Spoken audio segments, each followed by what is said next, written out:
Welcome to AB campus. आज हम आईस 41 एग्रीकल्चर का डिस्क्लोजर पे लेक्चर कवर करेंगे, जिसके अंदर हम बेसिकली 6 पॉइंट्स को डिस्कस कर रहे होंगे। जनरल डिस्क्लोजर, जिसमें गेन और लॉस को कैसे हमने प्रेजेंट करना है और डिस्क्रिप्शन उसके बारे में क्या देनी है। फिर एक रिकन्सिलेशन बनानी पड़ती है हमें बायोलॉजिकल एसेट्स की, तो वो डिस्क्लोजर डिस्कस करेंगे। फिर कुछ और डिस्क्लोजर हैं जैसे प्लेज, रिस्ट्रिक्शंस, कमिटमेंट्स वगैरह, तो उनके बारे में पढ़ेंगे। फिर एडिशनल डिस्क्लोजर्स कुछ रिक्वायर्ड होते हैं जब फेयर वैल्यू रिलायबली मेजर नहीं हो पा रही होती, तो उसको भी हम जो है देखेंगे। उसके बाद गवर्नमेंट ग्रांट से रिलेटेड जो सिंपली 2-3 डिस्क्लोजर्स देने हैं उनको डिस्कस करेंगे। और एंड में हम ब्रीफली आपके साथ शेयर करेंगे इलस्ट्रेटिव डिस्क्लोजर्स, यानी इसमें हम आपको दिखाएंगे कि जो डिस्क्लोजर्स नोट्स बनाए जाते हैं वो देखने में कैसे लगते हैं, और ये जो है स्टैंडर्ड जो है आईएस 41 उसके इलस्ट्रेटिव एग्जाम्पल की बेस पर ही हम उसी की बेसिकली आपको दिखा रहे होंगे।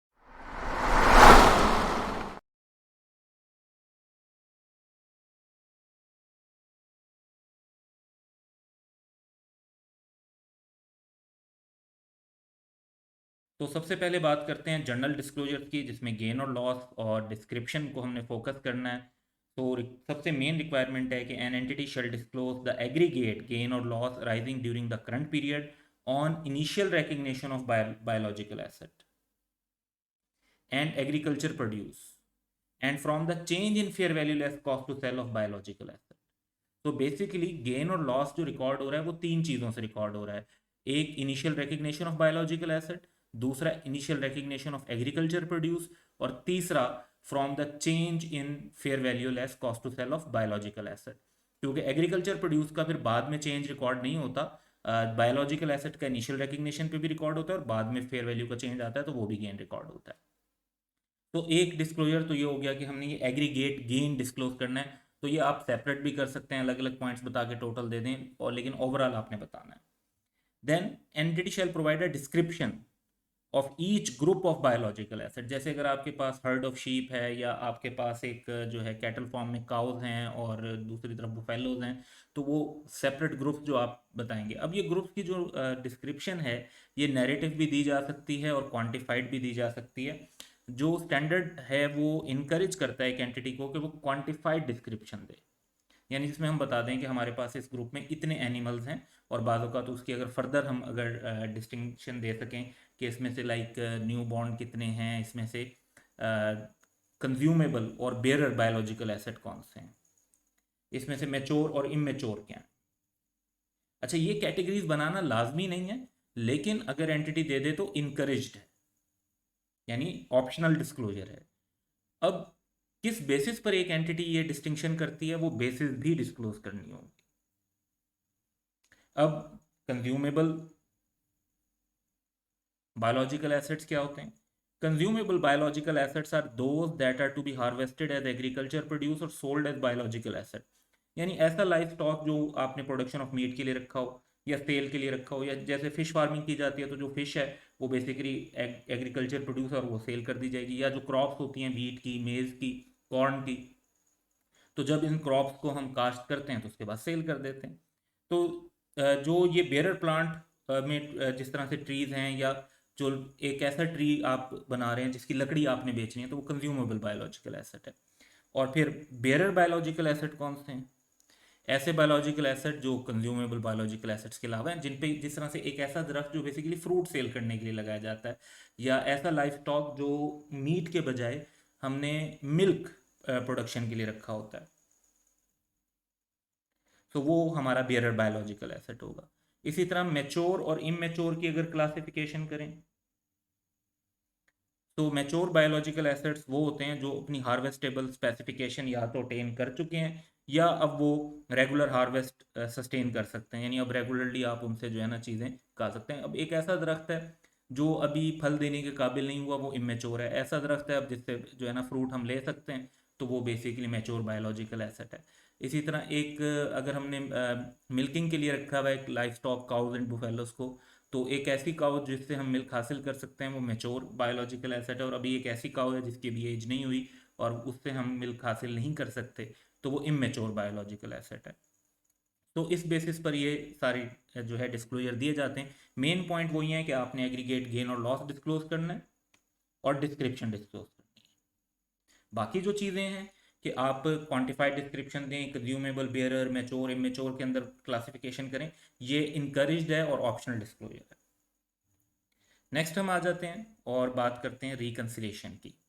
तो रिक्वायरमेंट है कि entity shell present a reconciliation of changes in carrying amount of biological asset between the beginning and at the end of report current period.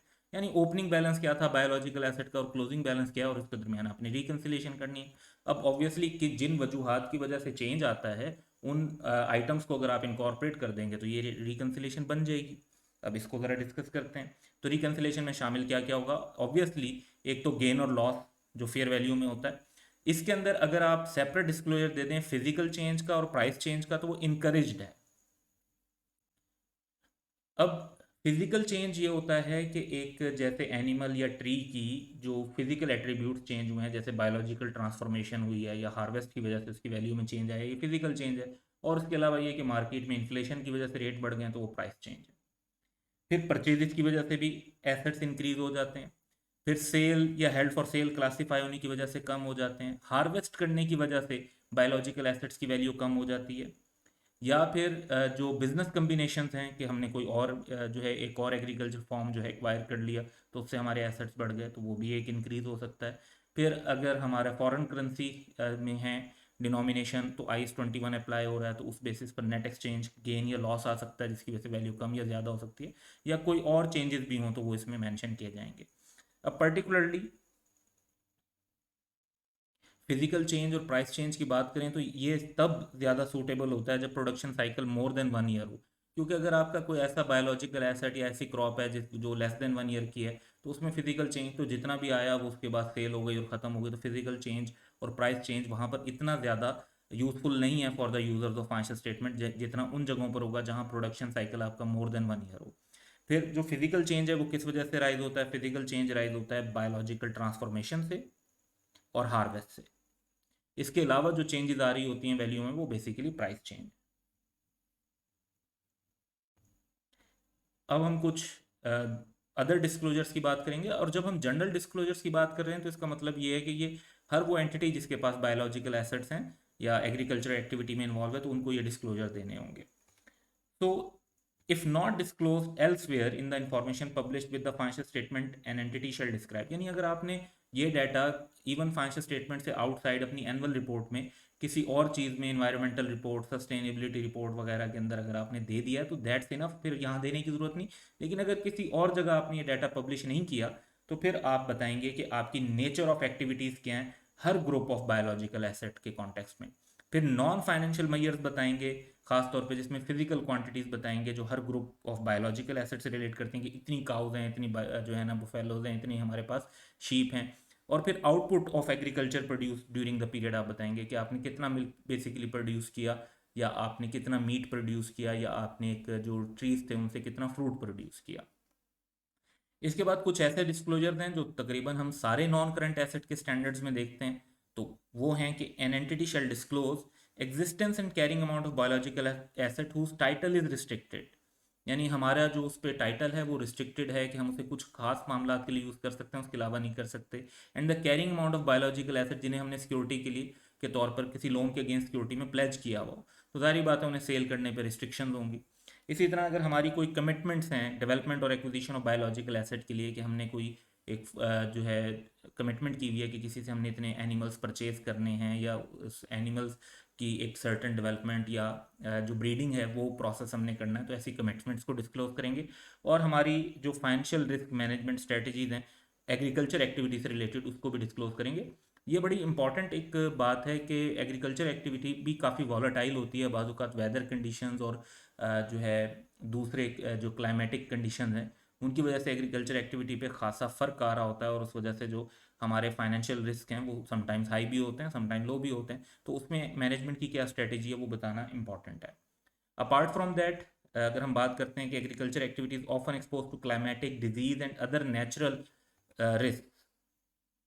तो एग्जांपल्स इसकी हो सकती हैं जैसे कोई वायरस आउटब्रेक हो जाती है, डिजीज़ है, फ्लड है, ड्राउट और फ्रॉस्ट हो जाती है, या प्लग ऑफ इंसेक्ट्स वगैरह हो जाता है। तो अब ऐसे में अगर इस तरह का कोई इवेंट अकर होता है और एंटिटी को कोई उसकी वजह से जो है मटेरियल आइटम ऑफ इनकम और एक्सपेंस इनकर करना पड़ता है, तो वो नेचर और अमाउंट जो है उसकी IS-1 के मुताबिक डिस्क्लोज होगी। IS-1 में ये है कि अगर ऐसी आपका मटेरियल आइटम ऑफ इनकम और एक्सपेंस है जिसका सेपरेट डिस्क्लोजर यूजर्स की अंडरस्टैंडिंग के लिए ज़रूरी हो, तो उसको एक सेपरेट लाइन आइटम के अंदर डिस्क्लोज किया जाता है। तो वो प्रोसेस यहाँ पर भी हम ध्यान में रखेंगे। तो बेसिकली वो वुड बी अप्लाइंग IS-1, लेकिन IS-41 से रिलेट करके ऐसा इशू राइज हो सकता है।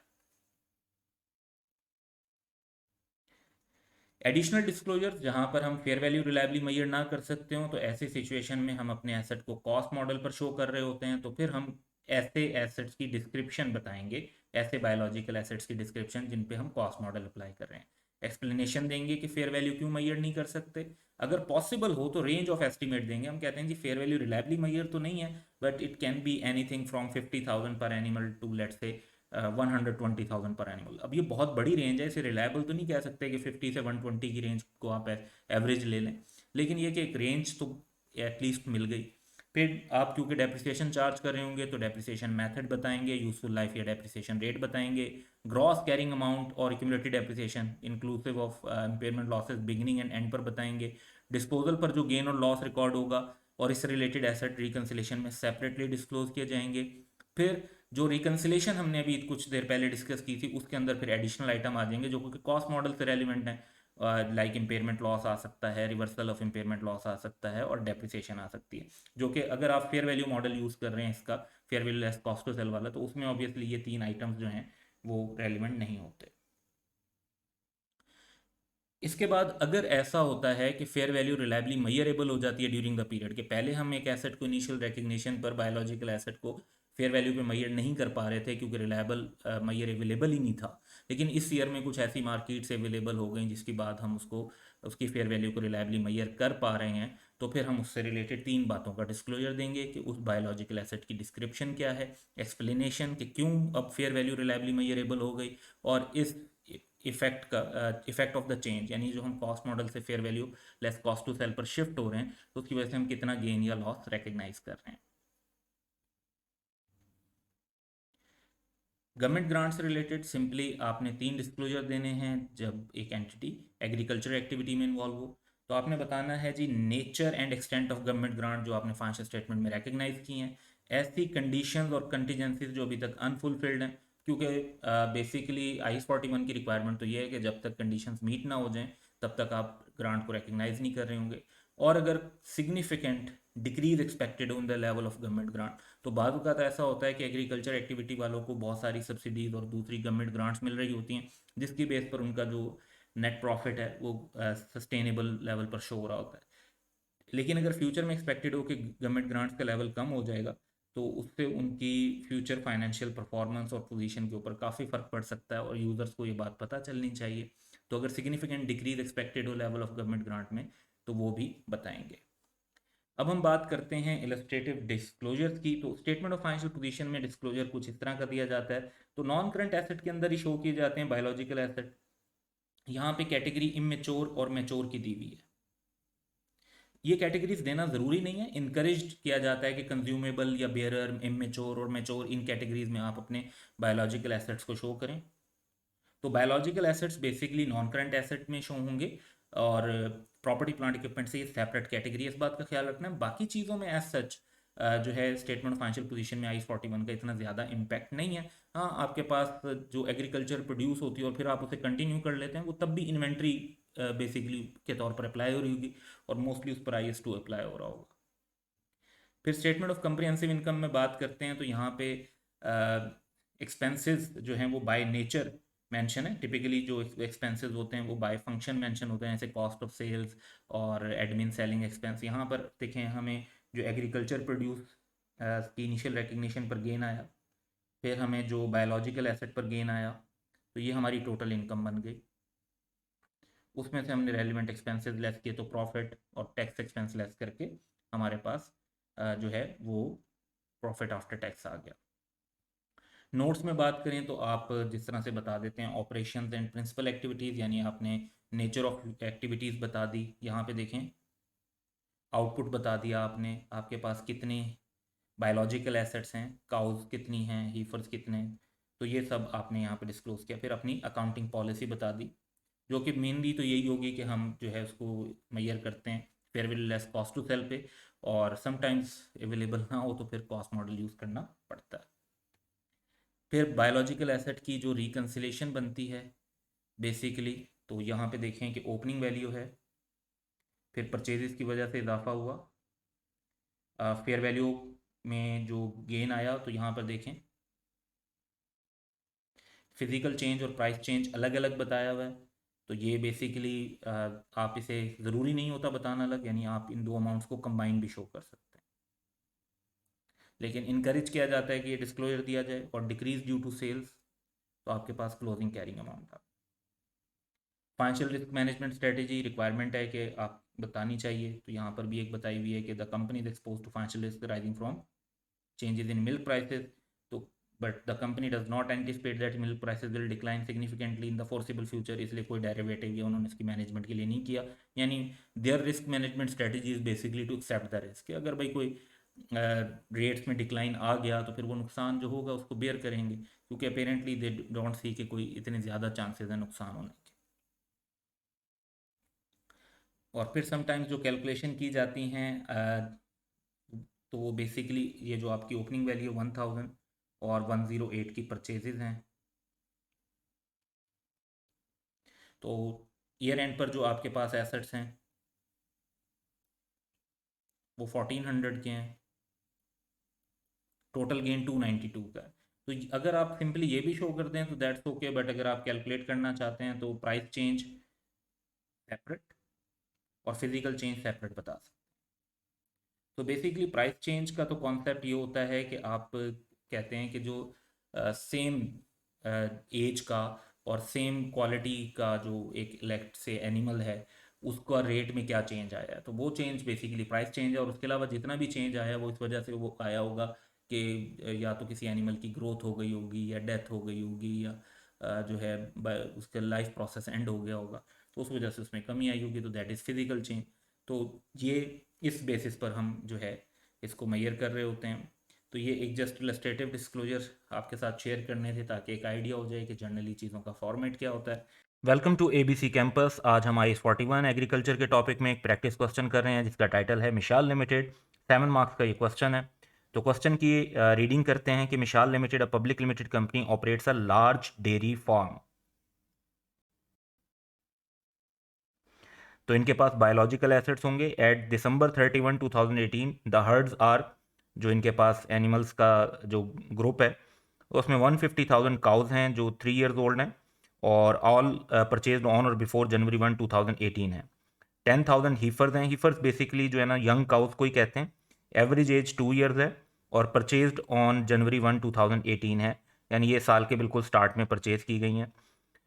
और 75,000 हीफर्स हैं जो एवरेज एज 1.5 ईयर्स की थी अब है, और वो परचेज हुए थे July 1, 2018 को। नो एनिमल्स वर बॉर्न और सोल्ड इन द ईयर, तो इससे बेसिकली एक किस्म का कह लेंगे क्वेश्चन थोड़ा आसान हो जाएगा।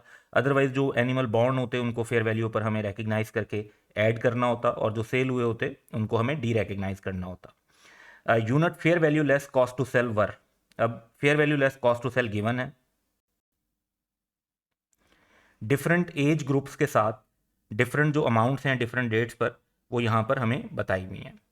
तो क्वेश्चन की जो रिक्वायरमेंट है उसको पढ़ते हैं और फिर उसको फॉलो करते हैं। रिक्वायरमेंट है कि prepare the reconciliation of biological assets from 1 January 2018 to 31 December 2018, separately indicating the price change and physical change. वैसे तो आप बहुत आसानी से फेयर वैल्यू का गेन कैलकुलेट कर सकते हैं कि ओपनिंग वैल्यू लें और क्लोजिंग वैल्यू ले लें, उन दोनों का जो कंपैरिजन करेंगे वो आपके पास फेयर वैल्यू का गेन आ जाएगा। लेकिन उसमें से प्राइस चेंज और फिजिकल चेंज सेपरेट कैसे करना है, वो बेसिकली मेन इशू है जो इस क्वेश्चन के अंदर हम कवर कर रहे होंगे। और ये IS41 का एक ऐसा डिस्क्लोजर है जो इनकरेज किया जाता है एंटिटीज़ को कि वो ये डिस्क्लोजर दें। तो इसके सोल्यूशन बनाने की तरफ चलते हैं।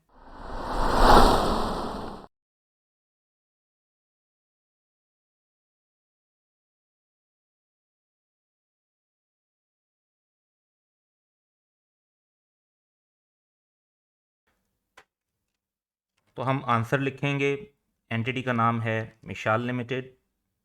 रिकन्सिलेशन हम बना रहे हैं बायोलॉजिकल एसेट्स की at fair value less cost to sell, और जो हम कैलकुलेशन कर रहे हैं वो ईयर 2018 के लिए कर रहे हैं। अब जो एक तो सबसे पहले हमें ऑब्वियसली जो वैल्यूज़ हैं वो ओपनिंग की लेनी है,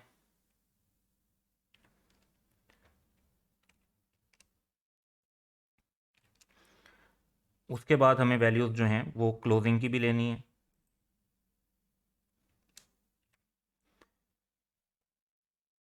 तो क्वेश्चन को स्टार्ट करते हैं और अकॉर्डिंगली चीज़ें लेकर चलते हैं। सबसे पहले जो हमारे पास काउज हैं 150,000, इनकी बात करें तो ये दिसंबर 31 को इनकी जो एज है वो बताई हुई है कि वो 3 ईयर ओल्ड हैं, और फिर इनकी परचेज डेट बताई हुई है कि इन्हें कब ख़रीदा गया था। तो दिसंबर 31 को जब इनकी एज 3 ईयर्स है तो हमें ये देखना होगा कि 3 ईयर्स एनिमल की वैल्यू क्या है 50,000। तो ईयर एंड पर हम इसे वैल्यू कर सकते हैं।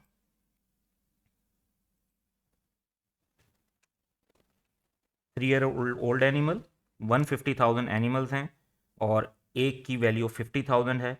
मल्टीप्लाई करेंगे तो हमारे पास वैल्यू आ जाती है, हम ऊपर जो फिगर्स हैं वो मिलियन में ले रहे हैं, तो 7500 हमारे पास आंसर आ जाएगा। अच्छा, अब जो सेम एसेट है वो परचेज हुआ था ऑन और बिफोर जनवरी 1 2018।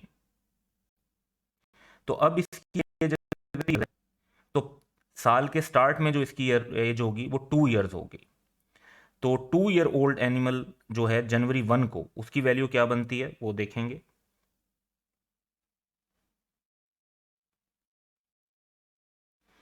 वो बनती है 40,000। तो ओपनिंग टाइम पर ये एनिमल्स 2 ईयर्स ओल्ड थे, 150,000 काउस थी, 40,000 उस टाइम पर इनकी fair value less cost to sell थी, तो ये 6,000 मिलियन बनते हैं। इसके बाद हम आ जाते हैं और सेकंड कैटेगरी देखते हैं। ये 10,000 हीफर्स हैं, यानी यंग काउज हैं, जिनकी एवरेज एज जो है वो 2 ईयर्स की है ईयर एंड पर, और इन्हें जनवरी 1 को परचेज किया गया था। अच्छा, पहले तो हम इनकी क्लोजिंग वैल्यू ले लेते हैं, क्योंकि क्लोजिंग टाइम पर इनकी वैल्यू जो है 2 ईयर्स है, और 2 ईयर्स का जो एनिमल है उसकी वैल्यू ईयर एंड पर हमें बताई हुई है 45,000।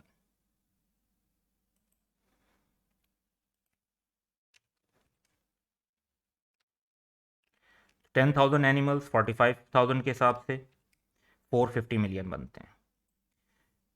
तो अब नेक्स्ट इशू ये रेज होता है कि इनकी एवरेज एज अगर ईयर एंड पर 2 ईयर्स है तो ईयर के स्टार्ट पर इनकी एज क्या होगी ऑन जनवरी 1 2018।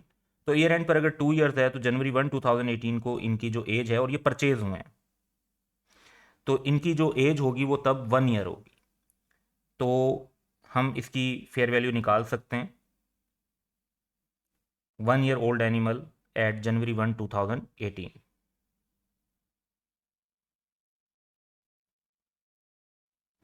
30,000।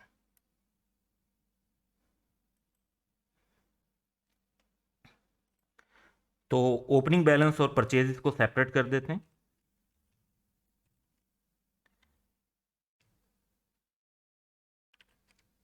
30,000 के हिसाब से 300 मिलियन की अमाउंट बनती है।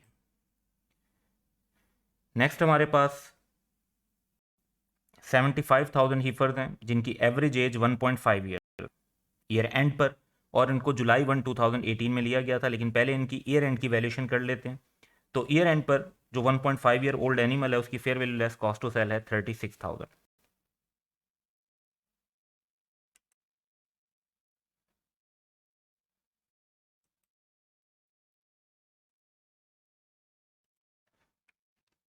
तो ईयर एंड पर 75,000 एनिमल 36,000 के हिसाब से ये बनते हैं 2,700।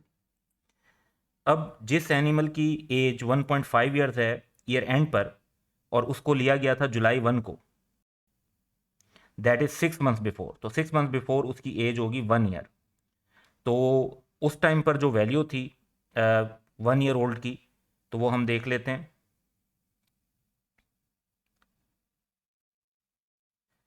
ये बेसिकली यहाँ पर जो होना चाहिए, दिस शुड बी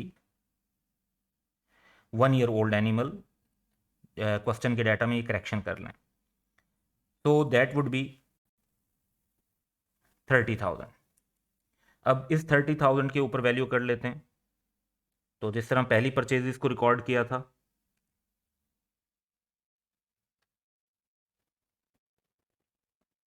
30,000 के हिसाब से, तो वो बनते हैं 2250 मिलियन।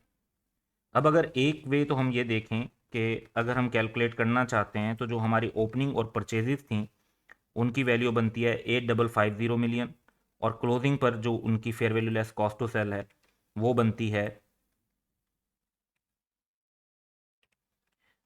10650।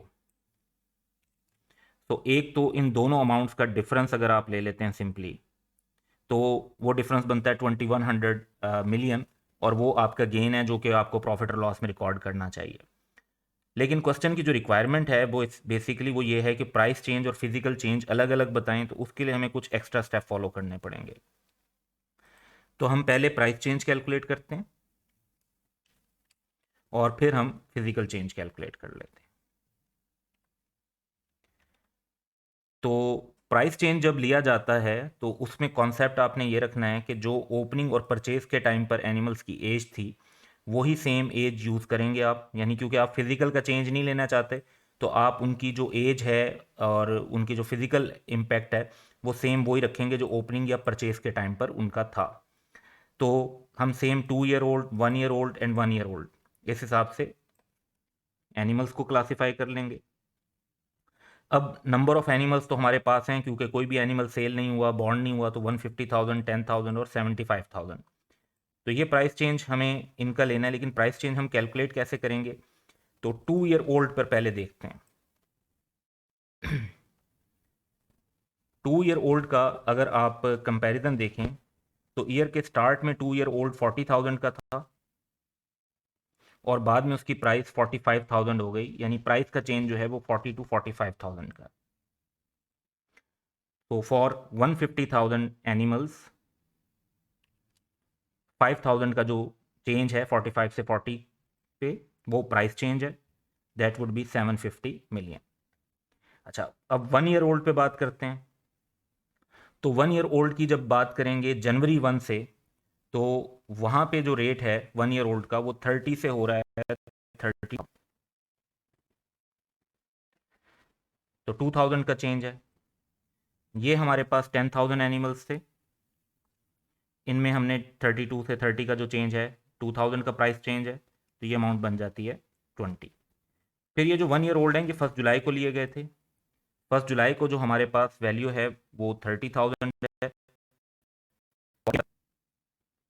ये सेम 32,000 हो गई है, यानी वही 2,000 का ही चेंज है, लेकिन अब एनिमल्स की तादाद जो है वो 75,000 है। तो इस तरह से हमारे पास प्राइस चेंज कैलकुलेट हो जाएगा। इसमें जो कॉन्सेप्ट आप अप्लाई करेंगे बेसिकली वो ये है कि आपने एज सेम रखी और उस एज पर जो प्राइस के अंदर चेंज आया है उसको कंसीडर करके नंबर ऑफ एनिमल्स के साथ मल्टीप्लाई किया। नेक्स्ट हमने फिजिकल चेंज लेना है, तो फिजिकल चेंज में जाहिर बात है कि अब एज का फ़र्क आएगा। अब एज का फ़र्क आएगा तो देखें जो 2 year old एनिमल था वो बाद में 3 year old हो गया होगा 1 साल के बाद।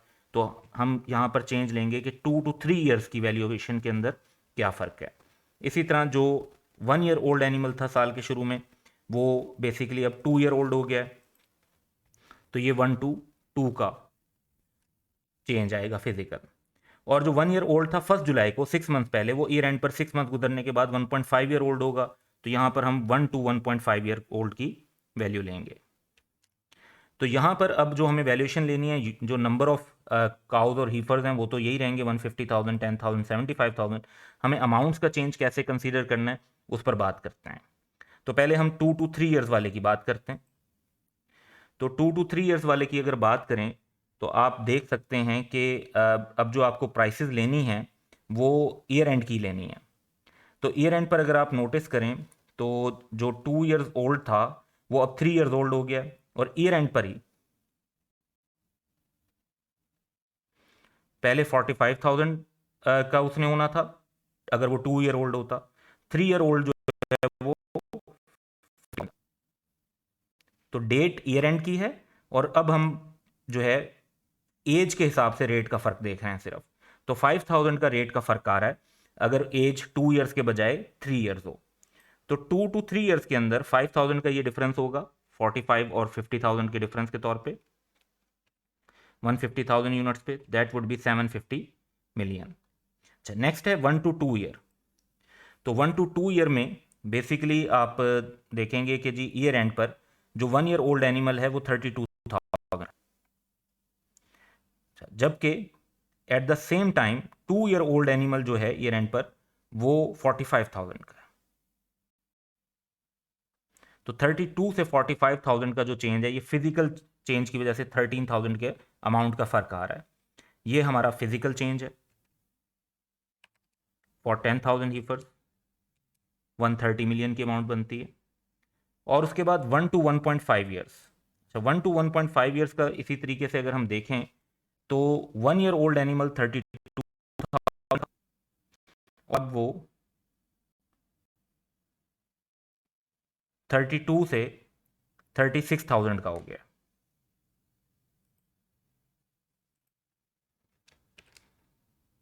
$4,000 का चेंज है, that would be 300 million. Total physical change अगर हम कैलकुलेट करते हैं तो वो हमारे पास आ जाता है 1180 मिलियन।